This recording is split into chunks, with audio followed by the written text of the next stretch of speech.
En el invierno de 1878, una maestra sustituta en Cedar Creek, Indiana, hizo un descubrimiento que atormentaría a la comunidad metodista durante generaciones.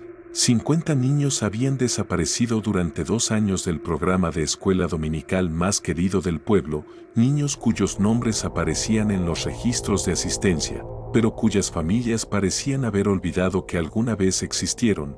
Lo que ella encontró escondido bajo las tablas del piso de la iglesia revelaría un horror tan sistemático que las autoridades locales suprimieron la evidencia durante décadas. Esta noche, desvelamos la verdad sobre el secreto más protegido de Cedar Creek.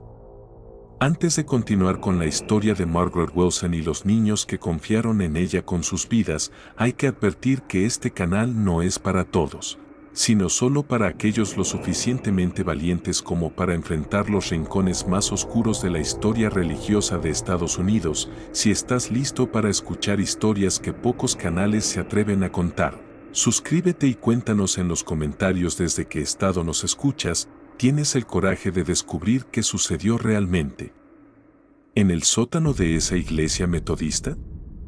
La investigación que siguió expondría no solo la maldad individual, sino la disposición de toda una comunidad a mirar hacia otro lado frente a verdades incómodas y a una red criminal que operaba en el Medio Oeste durante más de una década. Cedar Creek se encontraba en el corazón de la región minera de Indiana, donde la fe metodista era tan profunda como los pozos de carbón que atravesaban la tierra. Para 1876, el pueblo contaba con casi 3,000 habitantes, la mayoría familias piadosas atraídas por la promesa de trabajo estable en los patios ferroviarios y operaciones mineras que conectaban los recursos de Indiana con los voraces mercados de Chicago. El Baltimore and Ohio Railroad había llegado a Cedar Creek en 1871, transformando lo que había sido una tranquila comunidad agrícola en un centro bullicioso de comercio e industria. El rápido crecimiento del pueblo trajo desafíos que pusieron a prueba el tejido social de la vida rural tradicional. Llegaban semanalmente inmigrantes irlandeses y alemanes buscando trabajo en las minas y ferrocarriles, y sus religiones, católica y luterana, generaban tensiones con la mayoría protestante establecida. Las congregaciones metodistas, bautistas y presbiterianas competían no solo por las almas, sino también por influencia social en una comunidad donde la afiliación religiosa a menudo determinaba oportunidades comerciales y estatus social. La primera iglesia metodista se erguía como la joya de la comunidad, una magnífica estructura de piedra caliza de Indiana con torres gemelas que podían escucharse a millas a la redonda, completada en 1874 con donaciones de comerciantes y propietarios de minas prósperos. El edificio representaba las aspiraciones metodistas de liderazgo cultural en un pueblo que cambiaba rápidamente. Su arquitectura gótica revival, las vidrieras importadas de Cincinnati y un sistema de calefacción a vapor la convertían en la instalación religiosa más moderna del condado de Hamilton. Los domingos por la mañana en Cedar Creek significaban bancos llenos y voces infantiles levantadas en himnos, pero era el programa de escuela dominical de la iglesia lo que realmente destacaba frente a otras congregaciones. Bajo la dirección de Margaret Wilson, una mujer de rostro severo de 42 años llegada desde Pensilvania 5 años antes, el programa había crecido de un puñado de niños locales a más de 200 participantes de los condados cercanos. Los padres llevaban a sus hijos desde hasta 20 millas, soportando difíciles viajes en carretas sobre caminos embarrados para participar en lo que se había vuelto legendario en el centro de Indiana. Margaret Wilson imponía respeto mediante una combinación de conocimiento bíblico, disciplina inquebrantable y un aparente don para transformar incluso a los niños más rebeldes en ciudadanos ejemplares. Su experiencia enseñando en escuelas industriales de Filadelfia le había dado práctica con niños de diversos orígenes y parecía poseer un entendimiento intuitivo de cómo alcanzar la mente joven, sin importar las circunstancias familiares o habilidades naturales. Su asistente, Sarah Coleman, una mujer de 38 años de voz suave que nunca se había casado, parecía tener una capacidad casi mágica de calmar al niño más inquieto con su voz dulce y manera paciente.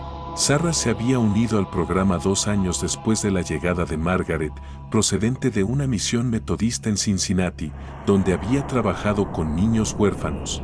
Sus referencias eran impecables y su dedicación al bienestar de los niños parecía absoluta. Juntas, estaban supervisadas por Robert Hayes, un próspero empresario de 50 años que donaba generosamente para ampliar las instalaciones educativas de la iglesia.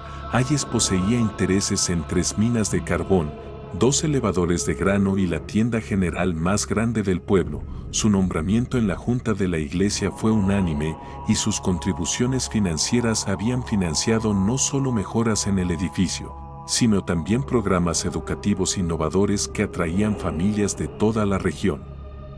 Lo que hacía legendaria la escuela dominical de Cedar Creek eran las excursiones bíblicas especiales, viajes educativos que combinaban el estudio de las escrituras con visitas a sitios históricos de Indiana y estados vecinos. No eran simples paseos de una tarde, sino elaboradas jornadas de una semana que prometían hacer vivir las historias bíblicas mediante visitas a museos, iglesias históricas, sitios arqueológicos e incluso encuentros con destacados educadores y misioneros metodistas.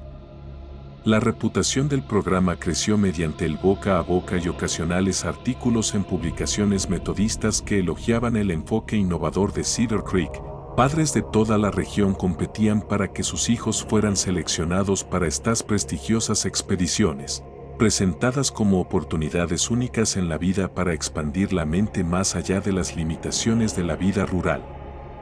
El énfasis de la denominación metodista en la educación y la mejora social hacía que estos programas no solo fueran aceptables, sino celebrados en toda América protestante. Desde los principios fundacionales de John Wesley, se había enfatizado la importancia del aprendizaje y el desarrollo personal, y se esperaba que las iglesias metodistas proporcionaran oportunidades educativas más allá del simple estudio bíblico.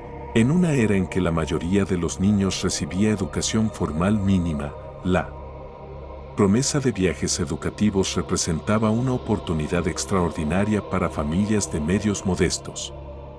La reputación de Margaret Wilson por transformar niños rebeldes en ciudadanos ejemplares solo aumentaba el atractivo del programa. Llegó a Cedar Creek con cartas de recomendación de líderes metodistas de Filadelfia, donde su trabajo en escuelas industriales había ganado reconocimiento por reducir la delincuencia juvenil en algunos de los barrios más problemáticos de la ciudad. Sus métodos, que combinaban disciplina con expansión de horizontes, parecían perfectamente adecuados a las necesidades de una comunidad fronteriza que luchaba con los cambios sociales provocados por el rápido desarrollo industrial. El momento de establecimiento del programa fue perfecto. El pánico de 1873 había dejado a muchas familias en dificultades financieras, haciendo que la promesa de oportunidades educativas para sus hijos fuera particularmente atractiva. Padres que apenas podían cubrir necesidades básicas veían el programa de Margaret Wilson como una forma de brindar a sus hijos ventajas que ellos nunca podrían proporcionar. El hecho de que estas oportunidades vinieran a través de la iglesia les daba legitimidad y autoridad moral adicionales. La congregación metodista de Cedar Creek incluía a muchos de los ciudadanos más exitosos del pueblo, propietarios de minas, comerciantes, funcionarios ferroviarios y agricultores prósperos, cuyo apoyo otorgaba credibilidad a cualquier actividad patrocinada por la iglesia. Cuando personas tan respetadas respaldaban el programa educativo y hablaban orgullosamente de la participación de sus propios hijos, resultaba casi imposible que otros padres expresaran dudas sin parecer ingratos o sospechosos de iniciativas comunitarias beneficiosas. La expansión del programa más allá de Cedar Creek fue gradual pero deliberada. Margaret Wilson estableció contactos con iglesias metodistas de comunidades cercanas, ofreciendo incluir a sus hijos en las excursiones como un servicio a familias rurales sin acceso a tales oportunidades. Este enfoque regional aumentó la cantidad de posibles participantes y dificultó que una sola comunidad pudiera seguir patrones o supervisar las actividades del programa. La primera desaparición ocurrió en septiembre de 1876, aunque nadie la llamó desaparición en ese momento. Timothy Morrison, de 8 años, Había sido seleccionado para una excursión especial para estudiar prácticas bíblicas antiguas en un sitio arqueológico recién descubierto cerca de Louisville. Sus padres, inmigrantes alemanes recientes que hablaban inglés limitado y trabajaban en la nueva mina de Hayes, recibieron la explicación de Margaret Wilson con asentimientos agradecidos y lágrimas de alegría. Timothy había mostrado un talento excepcional en sus breves meses en la escuela dominical, demostrando una habilidad inusual para memorizar las escrituras y formular preguntas reflexivas sobre las historias bíblicas. Margaret explicó que sus dones intelectuales habían llamado la atención de una familia metodista en Kentucky especializada en arqueología bíblica y estudios antiguos. Habían solicitado específicamente un estudiante brillante para ayudar con su investigación mientras recibía educación avanzada que lo preparara para posibles trabajos misioneros o estudios religiosos. La oportunidad se presentó como un honor raro que reflejaba no solo las habilidades de Timothy, sino la calidad del programa educativo de Cedar Creek. La familia Morrison recibiría informes periódicos sobre el progreso de su hijo, y Timothy regresaría después de 2 años con conocimientos y contactos que podrían transformar sus perspectivas de vida. Para los padres que habían inmigrado a América con la esperanza de dar a sus hijos mejores oportunidades que las que ellos conocieron en Alemania, la oferta parecía una respuesta a sus oraciones. La partida de Timothy apenas se registró en la conciencia comunitaria. La familia Morrison parecía orgullosa más que preocupada, y la detallada carta de Margaret convenció incluso a vecinos escépticos de que el niño había sido bendecido con una oportunidad extraordinaria. El hecho de que Timothy siempre hubiera sido un poco callado y estudioso hizo que su ausencia pasara más desapercibida entre sus compañeros. 2 semanas después, Mary Catherine Phillips, de 10 años, se unió a una excursión centrada en el trabajo misionero entre comunidades lejanas. Su madre viuda, que luchaba por mantener a 3 hijos con ingresos modestos de lavandería, recibió garantías de que Mary Catherine aprendería habilidades valiosas mientras ayudaba a establecer escuelas dominicales en territorios recién colonizados. La inteligencia y cualidades de liderazgo de la niña hicieron que su selección pareciera no solo razonable, sino inevitable. Margaret Wilson explicó que una organización misionera metodista en Illinois había solicitado específicamente a una niña capaz para asistir en su labor entre familias que se trasladaban al oeste. Mary Catherine recibiría formación en métodos de enseñanza mientras ayudaba a difundir la educación metodista en comunidades fronterizas sin iglesias establecidas. La promesa de correspondencia periódica y eventual regreso se acompañaba de la sugerencia de que su experiencia podría conducir a una posición como maestra o misionera profesional, carreras que proporcionarían seguridad financiera y respeto social muy por encima de lo que su situación actual podría ofrecer.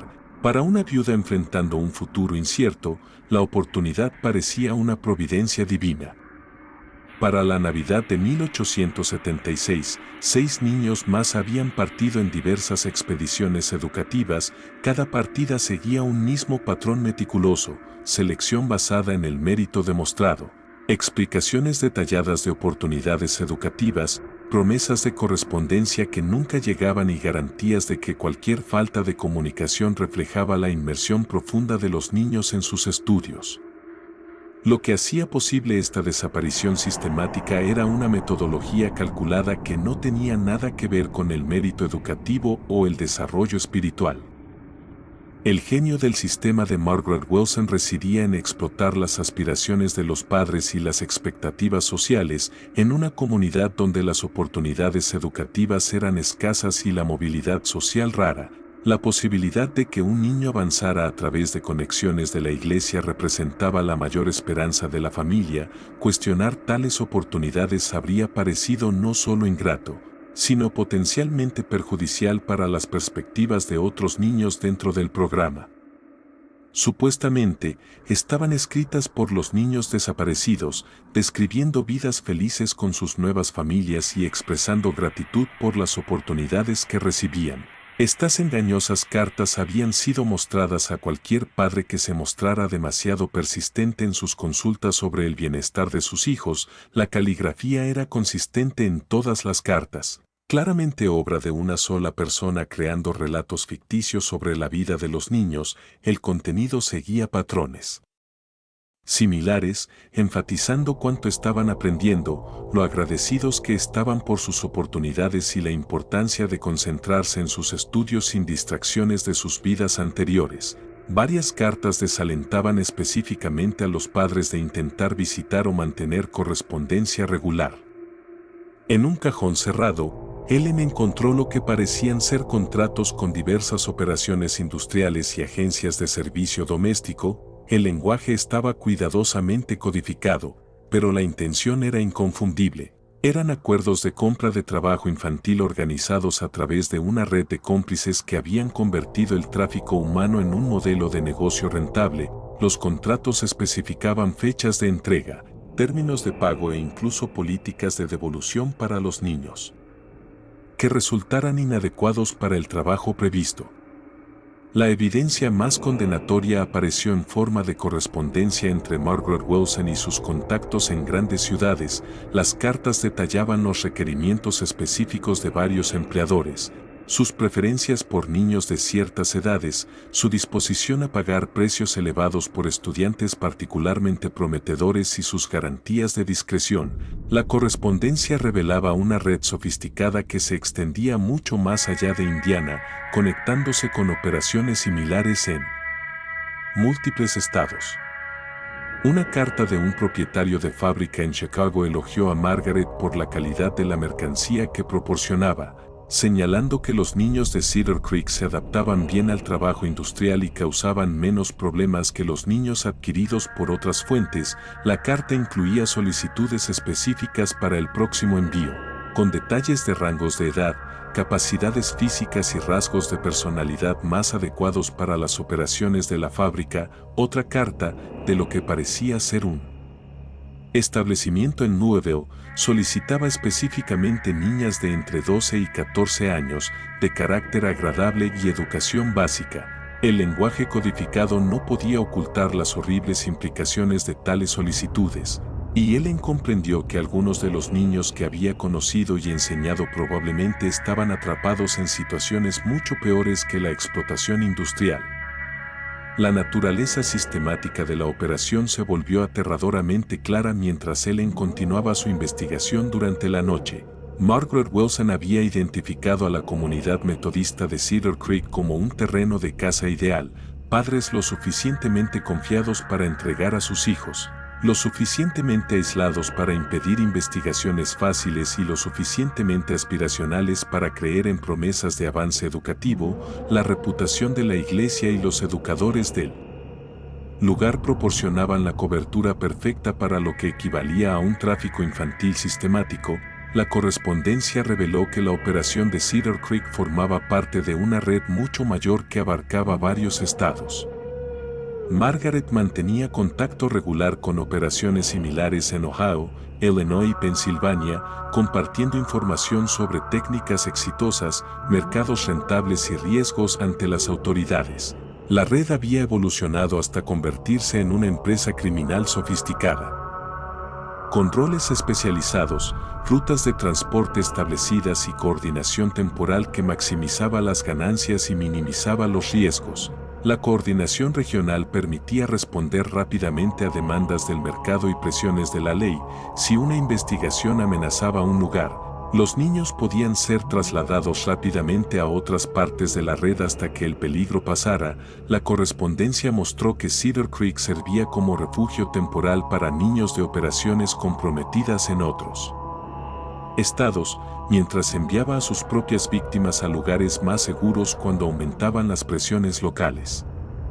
Pero quizá lo más horripilante fue descubrir el diario personal de Sarah Coleman, escondido detrás de una pared falsa en el sótano.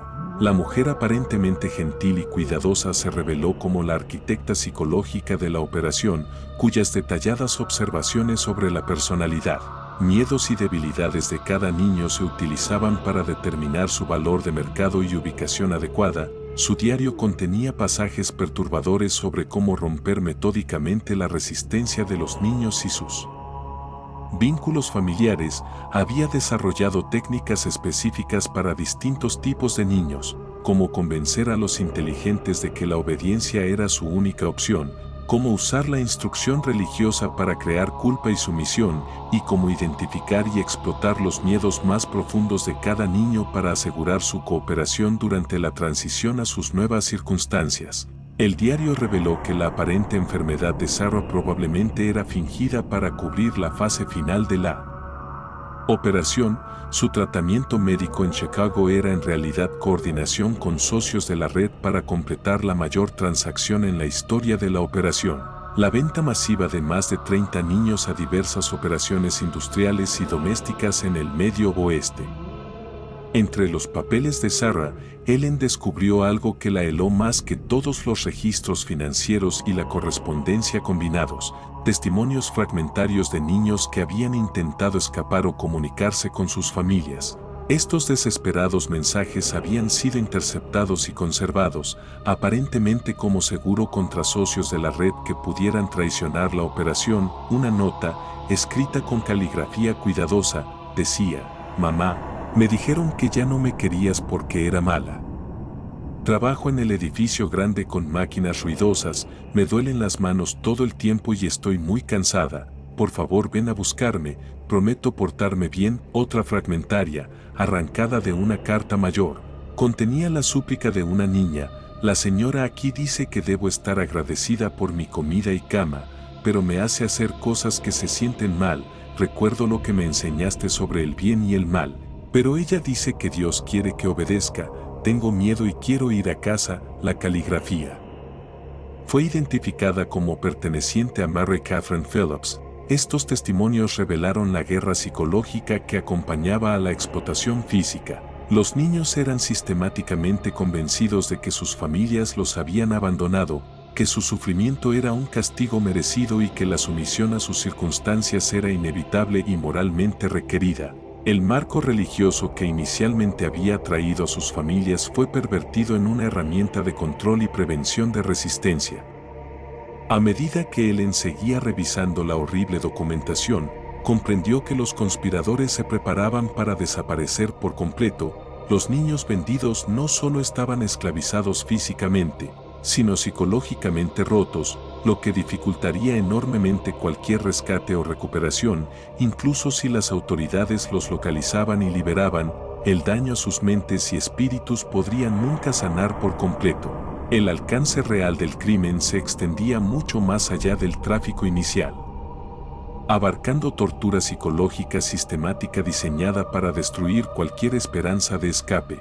Los registros financieros revelaron que los 3 conspiradores se preparaban para abandonar Cedar Creek por completo en el verano de 1878, llevándose sus ganancias acumuladas a California, donde planeaban establecerse con nuevas identidades. El momento estaba cuidadosamente calculado para coincidir con la finalización de su mayor transacción y la implementación de nuevos horarios de tren que facilitarían un viaje rápido hacia el oeste. Margaret ya había comprado propiedades cerca de San Francisco bajo un nombre falso, mientras Robert Hess liquidaba sus negocios en Indiana y convertía activos en formas portátiles para transportarlos fácilmente. La supuesta enfermedad de Sarah proporcionaba cobertura para su retirada gradual de obligaciones comunitarias y preparación para la partida. La excursión final habría generado suficiente dinero para financiar su escape y retiro temprano en condiciones cómodas. La sofisticación del plan incluía preparativos de contingencia detallados para diversos escenarios si se descubrieran sus actividades antes de partir. Habían preparado documentación falsa, establecido rutas de escape e identificado contactos criminales que podrían ayudarles a eludir a la ley. Incluso habían considerado eliminar testigos potenciales que pudieran amenazar su escape. Ellen comprendió la urgencia de su situación. Los conspiradores no planeaban una retirada gradual, sino un abandono rápido que dejaría a las víctimas sin esperanza de rescate ni posibilidad de justicia.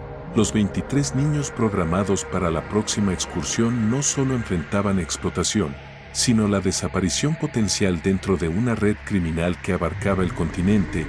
La responsabilidad de actuar recaía sobre Ellen, probablemente la única persona que conocía la verdad y tenía acceso a evidencia. Cualquier demora podría resultar en la pérdida permanente de casi 2 docenas de niños más, mientras que una acción prematura podría permitir que los conspiradores escaparan de la justicia. Ellen descubrió que la supuesta enfermedad de Sarah y su viaje a Chicago correspondían exactamente con la preparación de la mayor transacción en la historia de la red. Si Ellen esperaba más pruebas o intentaba actuar por canales oficiales, sería demasiado tarde para evitar la destrucción sistemática de toda una generación de niños de Cedar Creek. El 28 de marzo de 1878, Alan Hartwell irrumpió por última vez en el sótano de la iglesia, no para reunir evidencia, sino para robarla. Tomó el libro de contabilidad, la correspondencia, el diario de Sarah Coleman y cada documento que pudiera probar la existencia y alcance de la conspiración. Sabía que su desaparición alertaría a los conspiradores sobre su descubrimiento, pero esperaba que la evidencia documentada obligara a las autoridades a actuar antes de que partiera la excursión final. Su tiempo resultó afortunado y trágico a la vez. La respuesta inmediata de Margaret al notar la falta de evidencia fue acelerar la excursión final, adelantando la fecha de salida por una semana y cambiando el destino anunciado para confundir cualquier investigación. Pero la desesperada carrera nocturna de Ellen hacia la sede del condado en Noblesville, donde presentó la evidencia al juez de circuito William Marshall, puso en marcha los eventos que finalmente llevarían justicia a Cedar Creek. La revisión del juez dejó sin lugar a dudas el alcance y horror de la conspiración. Sus telegramas inmediatos a las autoridades en Chicago, Louisville y otras ciudades resultaron enredadas coordinadas que rescataron a 11 niños antes de que fueran perdidos. Permanentemente en el submundo urbano, las operaciones de rescate revelaron que la red se extendía aún más allá de lo que Ellen había evidenciado, con conexiones a organizaciones criminales en todo el Medio Oeste y más allá.